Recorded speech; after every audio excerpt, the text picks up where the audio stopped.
aí, aqui é a Giovana do Responde Aí e hoje a gente vai bater um papo sobre as condições de contorno.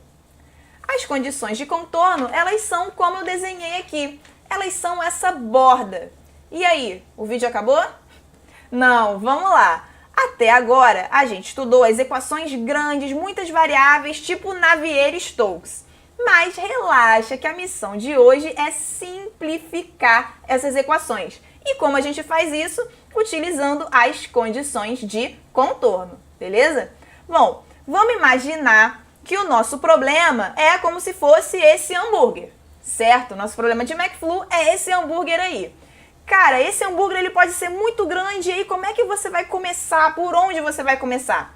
Você começa pela borda, certo? Então, no nosso problema aqui, o pão, as bordas, elas são por onde a gente começa. Ou seja, as condições de contorno, elas são as condições de fronteira, são o pontapé inicial para a gente resolver o problema em McFlu. Tá, mas no hambúrguer eu resolvi, tá, pela borda, mas como é que é isso em McFlu? Como é que a gente encontra essas condições de contorno que vão ajudar a gente a resolver o exercício, a começar aquele pontapé inicial que a gente precisa? Bom, aí eu te mostro as três principais condições de contorno. São as condições de fronteira, que tem a entrada e saída, as paredes e as interfaces. Bom, na entrada e na saída, o que a gente tem? A gente conhece a velocidade, a pressão, a temperatura, enfim, conhecer as variáveis envolvidas na entrada e na saída pode ser uma das condições de contorno, certo? Estamos aqui com um exemplo. Aqui nesse caso, a pressão em 1 e a velocidade em 1 são dadas. Essa daqui é a nossa entrada. Então, são uma condição, são duas, condições de contorno, certo? Bom, além disso, além de entrada e saída, por exemplo, aqui a gente poderia querer calcular o V2, que está na saída. Bom, a gente também tem as paredes. Como assim? Se a gente está estudando uma tubulação, a parede é o tubo em si. Bom, vou lá te mostrar o tubo em si. Vamos lá. Aqui está a tubulação. E o tubo em si, ou seja, onde o R é igual a 15 centímetros aqui nesse caso, é a parede do tubo, certo? O que acontece dentro do tubo? O fluido escoa. E ele está escoando dentro de um certo limite, que é o limite dessa parede sólida e impermeável. O fluido ele não vaza, certo? Para fora dessa parede. Mas tem algo interessante aí nas paredes, que é a hipótese do não deslizamento. E é justamente essa hipótese que vai ser a nossa condição de contorno. Vou te explicar agora sobre ela. Vamos lá. A hipótese de não deslizamento, para falar sobre ela, a gente vai lembrar do que é sólido e o que é fluido. Bom, o comportamento do sólido ele é um comportamento certinho. Por quê? Olha só, se eu aplico uma força aqui, ele vai todo mundo junto. Agora, no fluido, o fluido, quando a gente aplica a tensão de cisalhamento, ele escoa, certo? E aí, o que acontece na parede? Primeira coisa, a gente fica aí na dúvida, mas vamos responder.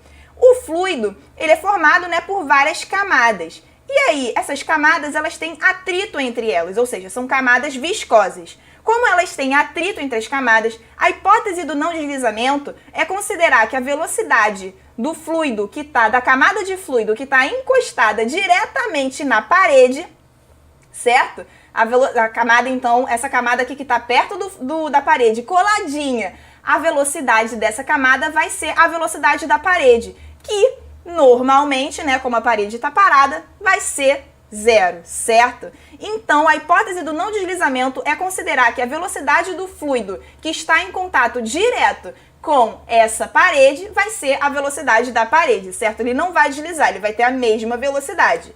Bom, com isso, se a velocidade na parede é 0, o que acontece então para o fluido escoar? Bom, a gente tem as camadas, Então, aqui na parede, a gente tem que a velocidade é 0 porque a parede está parada. Mas aí a velocidade as camadas, vão ficando com velocidades maiores ao longo do perfil, certo? Do perfil de velocidade, ok? Então, essa foi a hipótese do não deslizamento. Agora, outra condição de contorno está relacionada com a interface entre os fluidos. Vamos dar uma olhadinha nela? Bom, sobre a interface entre os fluidos, o que a gente está analisando?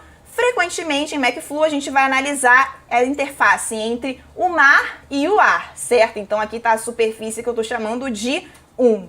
Bem, se você já está pensando em propriedades termodinâmicas, ai meu Deus, equilíbrio termodinâmico, calma, porque aqui em McFlu, o que mais vai interessar para a gente é que a pressão na interface entre esses dois fluidos vai ser a mesma. Como assim? Olha só. Aqui no caso, né, como a gente está falando de ar, então a gente está falando de pressão atmosférica. Então a pressão aqui em 1, né, aqui no mar, uma pressão em 1 no mar vai ser a pressão atmosférica, porque a pressão vai ser a mesma na interface, certo? Bom, se a gente quiser ir mais a fundo, a gente cria uma nova variável, que é a elevação da superfície livre, certo?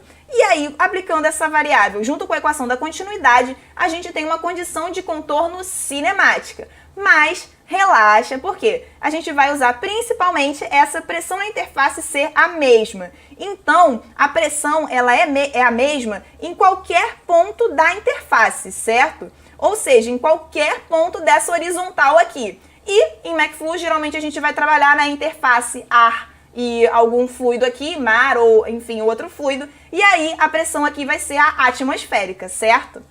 Ok. Vamos ver outras condições de contorno? Vamos lá. Outras condições de contorno, além dessas que a gente viu, né, de entrada e saída da parede, né, que é o não deslizamento, a pressão na interface, além dessas, a gente pode fazer algumas hipóteses, ou seja, assumir algumas propriedades constantes. É importante notar quais são os casos que a gente pode assumir cada uma constante. Vamos lá dar uma olhada nisso? Ok. No escoamento incompressível, o que acontece? A massa específica é constante. Show de bola! Essa é uma hipótese que a gente pode fazer. Mas repara que essa hipótese é válida para líquidos, ela não vale para gases. Por que ela não vale para gases? Porque a massa específica ela é massa sobre volume, certo? E aí, se eu aplico uma pressão num líquido, o volume dele quase não se altera, por isso a gente considera a massa específica constante. Agora, aplicando uma pressão no gás, o que acontece? Ele é comprimido, o volume dele diminui. Se o volume diminui, a massa específica diminui e aí ela não é constante, certo? Então, essa hipótese é válida para líquidos. Vamos lá para mais hipóteses.